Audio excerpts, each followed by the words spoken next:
show starts in 10,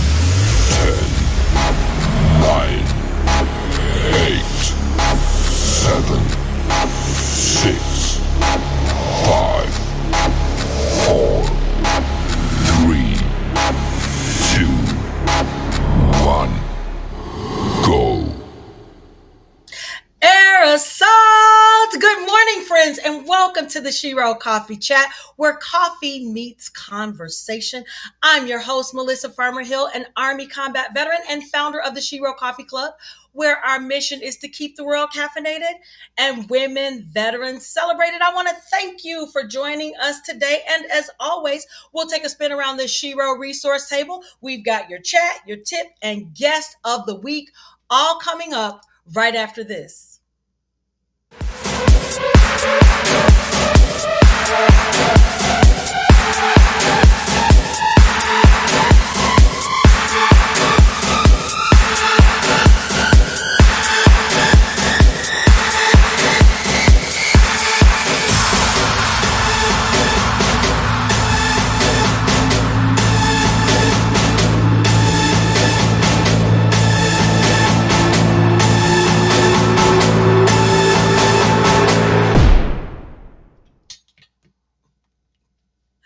All right. At Shero Coffee Chat, we know that life is not always easy. That's why we have to do what we've got to keep our heads on a swivel when it comes to helping our veterans and their families. With over 16 million, over 16 million veterans out there, none of us has all the answers, but I truly believe that together we can figure it out. And that's why the Shero resource table, that's what we're all about here. Sharing helpful information, resources, information that you send me, sharing programs for our veteran community, because when one of us wins, we all win. And today we're going to talk about something that I know a lot of us would rather push off. We would rather push off, but it's part of that circle of life. Yes, I am talking about life insurance. Now, right now, there are about 4 in 10 veterans walking out there without coverage.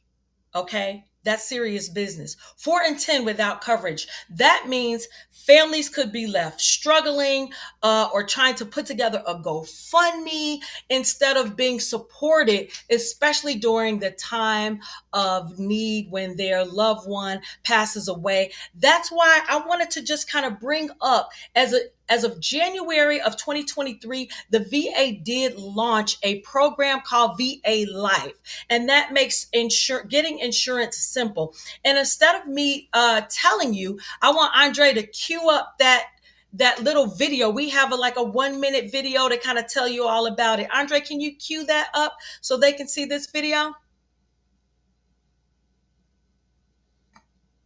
Can't hear it. Or VA Life can help you protect your loved ones. VA Life offers guaranteed acceptance whole life insurance coverage up to $40,000. VA Life premium rates are based on your age when you enroll and how much coverage you select. Premiums will never increase for the life of the policy and are competitive with similar private sector programs. Veterans can apply for VA Life, receive an instant decision, and manage all aspects of their policy completely online. If you are age 80 or under with any level of VA service-connected disability rating 0 to 100%, you are eligible for VA Life. There are no medical exams or health questions to enroll. Full coverage takes effect after an initial 2-year waiting period, and premiums will be paid to beneficiaries if loss occurs in the first 2 years. VA Life increases life insurance access to more veterans than ever before. Apply today for the benefits you've earned. To learn more about eligibility for VA Life and other VA insurance programs, please visit va.gov/life-insurance. Protect those who matter most with VA Life Insurance. So we've got that information. Keep rolling that VA Gov life insurance information in the ticker. Andre, thank you. So there it is, folks. Okay, if you are a veteran who's service connected with a service connected disability and you're under the age of 80, you are guaranteed acceptance into VA Life, and you can choose coverage anywhere between $10,000 and $40,000 without any medical exams, any hoops, any questions. It's simple online, and you get instant approval. Now, having said that, you need to talk to a financial advisor, because I personally think that this should not be your first line of defense. You need to definitely explore other insurance and financial planning options out there that may be a better fit for your needs. But if you definitely are walking around being one of those 4 out of 10 that are walking around without insurance, this is a great thing to have. And I think it's a great thing that they put it on the table for veterans who don't already have coverage, because at the end of the day, it's really about peace of mind, right? It's about peace of mind, that life insurance can bring you and your loved ones. So I just want to let you know that is something that's out there. You definitely, if you're one of those 4 in 10, you definitely need to look into it. But also, there are so many different financial instruments that you may be qualified for. So definitely talk to a financial planner or someone in the life insurance industry. So that is it. So now I'm going to just go flow right into our chat of the week, because you guys know I'm excited about getting to our special guest. But our chat of the week, I'm going to pose a question. Would you trust AI to be your doctor? Would you trust AI to be your doctor? So there's an article that I found in Psychology Today, and it pointed out that AI is moving from just reading simple information about patients to actually seeing them. They're bringing the scans and the labs and the notes, they're bringing all that together in one view, just like regular doctors do. So basically, AI could soon be reasoning about your health. I mean, just like a human doctor does. I don't know if you haven't seen the movie. I called it a satire film term documentary, because if you see it, it's so much like real life today. But if you haven't seen it, that movie is called Idiocracy. I encourage you to go watch it. You'll have some laughs, but there was this wild scene in the movie where Luke Wilson, his brother's name Owen Wilson, Luke Wilson, they're brothers. And so Luke Wilson is the main character. And so he was feeling ill, so they had to go to the doctor, and he gets evaluated by a goofy AI doctor. He literally just stood there. They scanned him, told him everything he needed, and he was on his way. But the reality of that movie is that, AI is learning to think and see, kind of just like us, right? It's very cutting edge. Who doesn't know about Chat GPT? All right. If you don't know about Chat GPT, I'm going to encourage you to go to that as well. And that's AI. So the article is saying that this kind of AI reasoning might blend into clinical work. If it probably already has, but they're saying, of course, they're only going to use it if it's proven safe and reliable. I think it's doing really well with heart, and not so much with cancer. They're still, it's still being tweaked. And so for me personally, I don't have an issue with it. I think, AI has access to this vast amount of information, right? And if you use that alongside the doctor, it's even better, because AI can notice the data patterns and things like that. And then the doctor adds that real life experience, that human touch that really can't be replaced. I just think it's fascinating, it's interesting, it's a great time to be alive, right? So yeah, so you tell me, would you allow AI to be your doctor? Drop some comments in the chat, and just let us know. Right now, we're going to move right along. We're moving right along because we're getting to our guests. We're going to move into our tip of the week.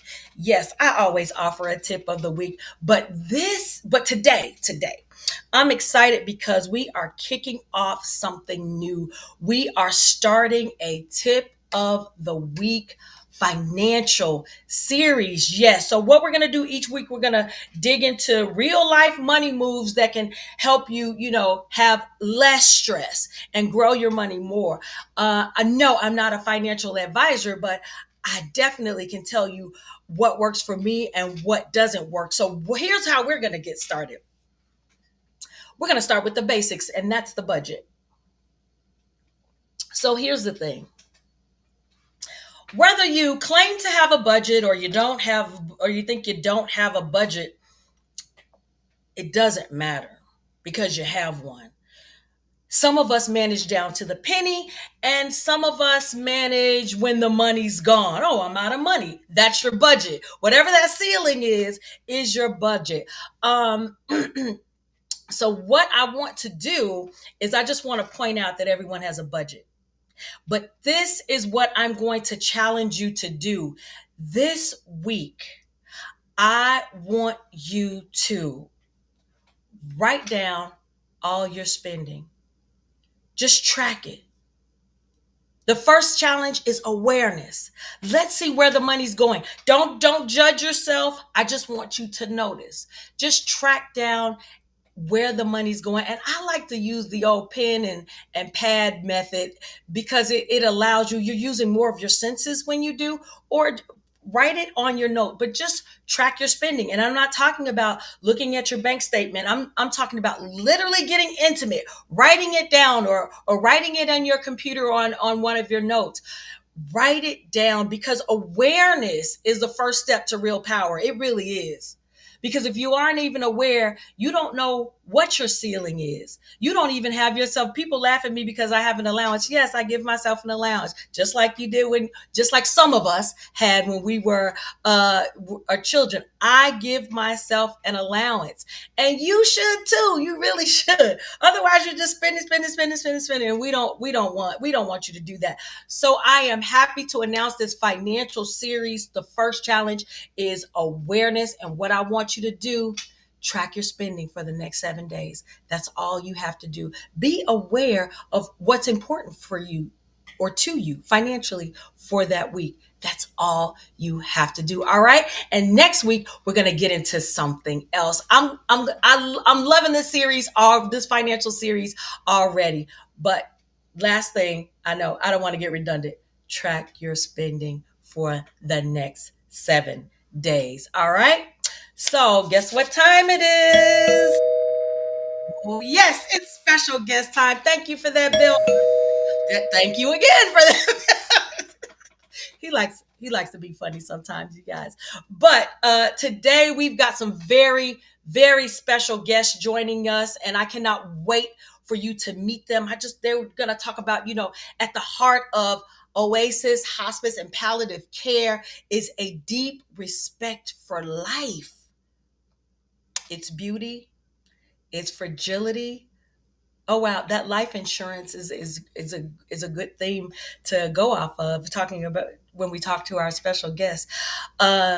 Just life and its beauty, its fragility, and the power it has to connect just about every one of us. The volunteers and the staff show up there with presence, purpose, a quiet strength, walking beside patients and their families during some of life's most meaningful and sacred moments. They offer not just care, but true companionship, comfort, dignity, and love when it matters most.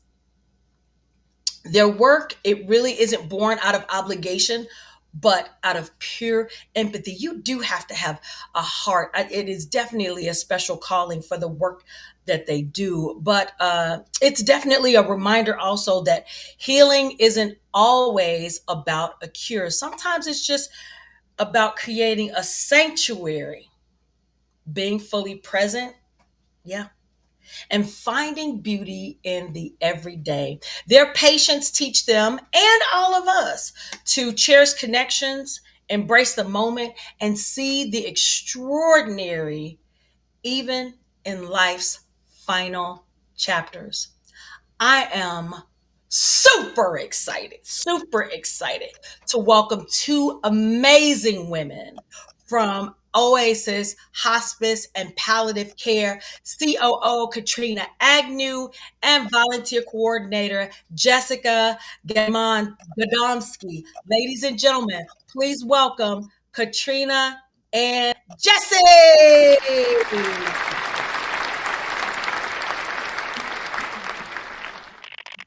Thank Ladies, you, Melissa. Thank you're you. welcome. You're welcome. I'm just so excited for you to be here today. And I want to look, we've got 15 minutes and I've got a whole list of questions that I want to ask you. So we're going to get into it. So our audience might not know the difference between hospice and palliative care. Can you explain the difference? Sure. When you talk about hospice, you're talking about a terminal illness where there's no cure for the disease, or whether the patient has said, I'm tired. I don't want any more chemo. I don't want any more dialysis. The doctor told me there's nothing more that they can do. I just want to be comfortable. I just want to have some quality of life and spend my last time that I have with my family, with my friends, and have some quality to that, not necessarily always being in pain or having some symptom that's out of control. When that time comes, then we talk about hospice care. It's more for an acute illness. Palliative care, on the other hand, is more long term. It's for a chronic illness that the symptoms need to be managed. So you may be talking about diabetes or something like that, where the medications actually need to be managed. The symptoms actually need to be managed, and they stay on service a little bit longer. So they might have just a nurse practitioner. In some organizations, they may have a social worker, and that combination comes to take care of them. They may see an NP once or twice a month. They may see the social worker the same.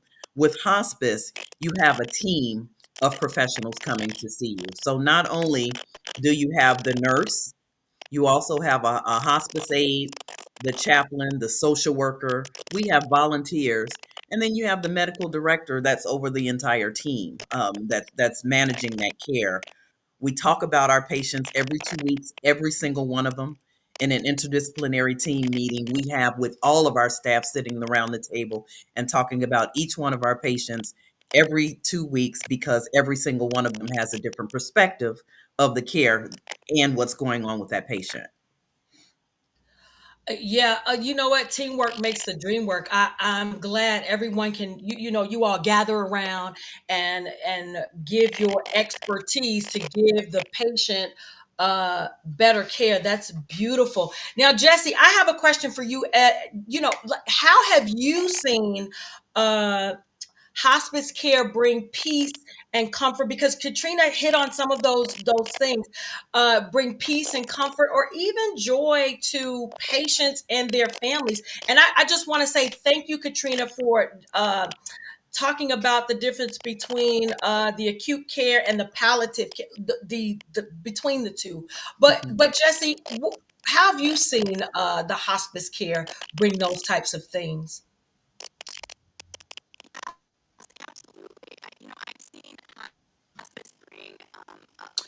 Your microphone. It's your microphone. Mhm. Yeah.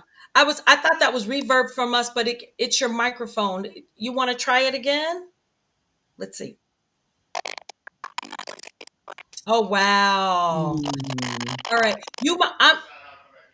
Jesse, do me a favor, sign out and come back in, and we're gonna keep the interview rolling, but we want to hear from you, okay? All right. So just go out and go back in. These things happen. We just roll with the punches, right? I'm sure you do it every day. Technology. Yeah. So you guys, Jesse, the volunteer coordinator is going to go out and come back in, but we're going to keep this interview rolling. I have another question for you, Katrina. Now, one of the things, that I talked about life insurance and the cost and things like that. So especially now, I don't know. They say we're not in a recession. I don't know. I don't know, but a lot of people assume that hospice is expensive. Can you just tell us a bit about like the real cost and how families might be able to afford it, because we every penny counts. Every penny counts now. And you're absolutely right. And Melissa, you are so right. there are so many myths around hospice, and one of them is that the care is going to cost me an arm and a leg, and it's really not. I mean, hospice is paid for 100% through Medicare Part A. Through Medicaid, it has a hospice benefit that actually mirrors the same type of benefits as the Medicare hospice benefit. Some private insurances have a hospice benefit for their recipients, and then also we are contracted with VA, who has a hospice benefit for their veterans. So yeah, we take care of veterans with hospice. Wonderful. I absolutely love that. One of the things I want to make sure they know, where is your hospice located? Where is Oasis located? Because I want them to know. Okay, so we actually, our administrative offices are on the site of our 14-bed freestanding inpatient unit. It's in Flossmoor, Illinois at 198th and Governor's Highway. So Oasis Hospice and Palliative Care is on one side for the administrative side. And, we care for patients in the community, at home, nursing homes, assisted living, wherever the person calls home. But then you walk through these doors and you've got this beautiful, brand new 14-bed freestanding inpatient unit right in the heart of Flossmoor to care for our people out there. So it's the only freestanding inpatient unit in the Southland. And I heard you earlier talking about the Southland. That's where we are. Yes, shout out to the Yeah. Southland. Shout out to the Southland. We are doing some amazing things out here. I think we've got Jessie. Is Jessie ready, Andre? We're gonna try because I want to get her on. Yes, Jessie, can you hear us? her mic is muted. Your mic might be muted. Take your mic off mute. Oh. No, it sounds like you know how you're talking to someone and it sounds like they're underwater. That's what it's sounding like. I'm not sure. Let's just give it one more try. Just say your name. Oh, she went out and came back She in. went out. All right, Oh, we're yeah. gonna keep moving right along. So tell me, what are some of the common regrets or misconceptions Hmm. that I know we talked about one about the cost. Yeah. Regrets or misconceptions that family express after experiencing hospice care firsthand. Unfortunately, a lot of our patients, and not just with Oasis, but with hospices across the country, the patients get referred so late. And when you talk Mm, about having a 6-month benefit, that's, under the Medicare hospice benefit and the conditions of participation, there is a 6-month hospice benefit. A lot of mm, our patients don't stay on more than 2 weeks, 3 weeks. Some we've signed up and they are gone the same day or the next day. And so they're referred really late. So, what we hear a lot from the families of the patients when they finally do see what this is and what it looks like and the beauty of it, I wish I had known about it sooner. I wish somebody would have told me about it sooner. If not my healthcare professional, maybe somebody in the family or the community that knew what hospice was. I yeah. just wish I knew. Yeah. And I think getting the information out. That's why I'm glad you guys are on the show. Is really important. Now I have a personal question. It kind of hits home because I lost a nephew from glioblastoma at the age of 8. Mm. Is hospice only, because a lot of people, and it might be a myth, that hospice is only for older people? Is it only for older people? Can you just kind of walk us through that? No, it's not only for older people. Not all hospices provide pediatric hospice, however. Ah, There's just a few in the Chicagoland area that specialize in pediatric hospice, but it definitely is not just for older people. okay, You just have to do some research and find out what those hospices are. It okay, it can be very taxing, as you can imagine, on a staff that's doing hospice every day, not only for older people, but yeah, now you throw in someone that's a, pediatric or a teen or something like that. It's really taxing on the staff. But there are yeah. hospices that specializes, with pediatric hospice. God bless them. Yeah, and I had said this before. I think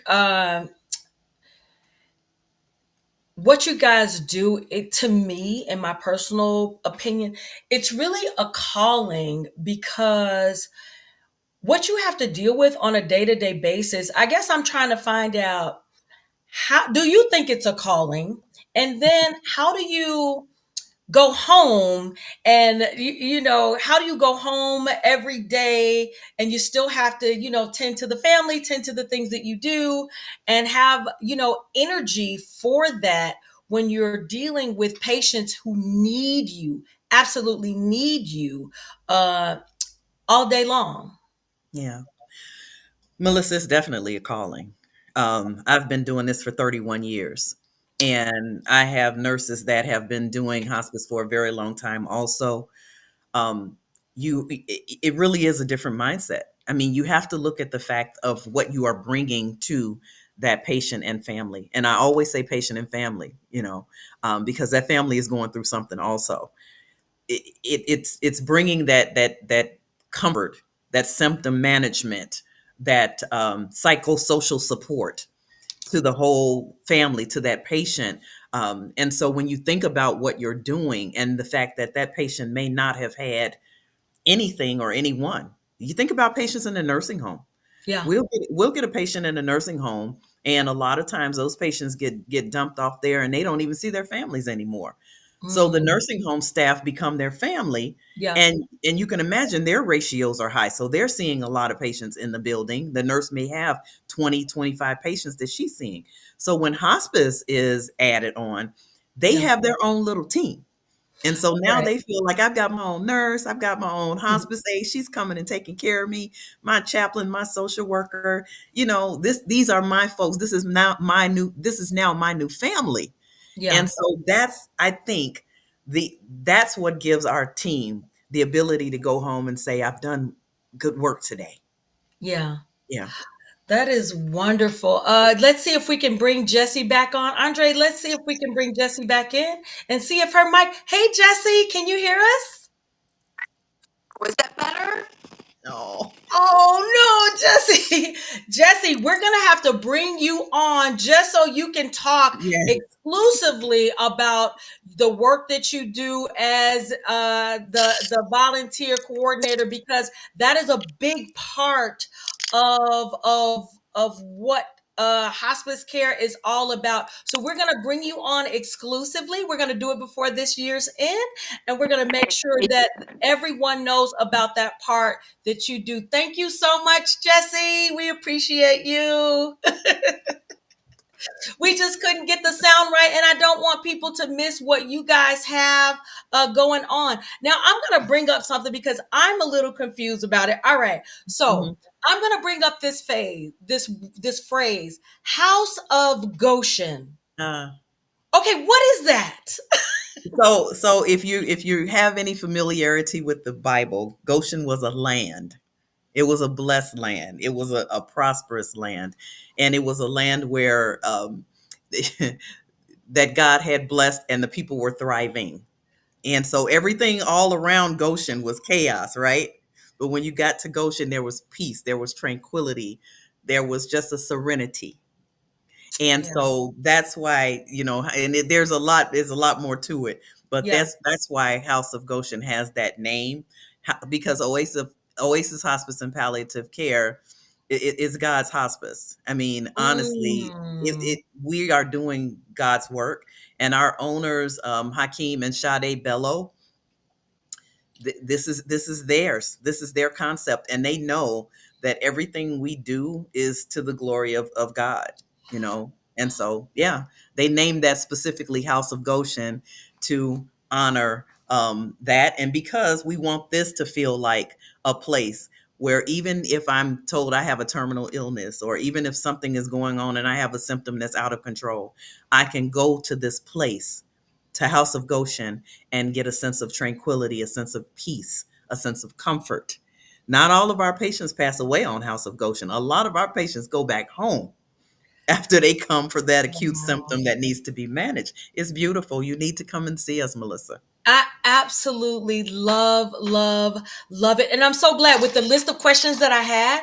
I'm so glad I asked you that one in particular. To God be the glory for everything that you guys are doing over there at Oasis. So we've got 15 seconds.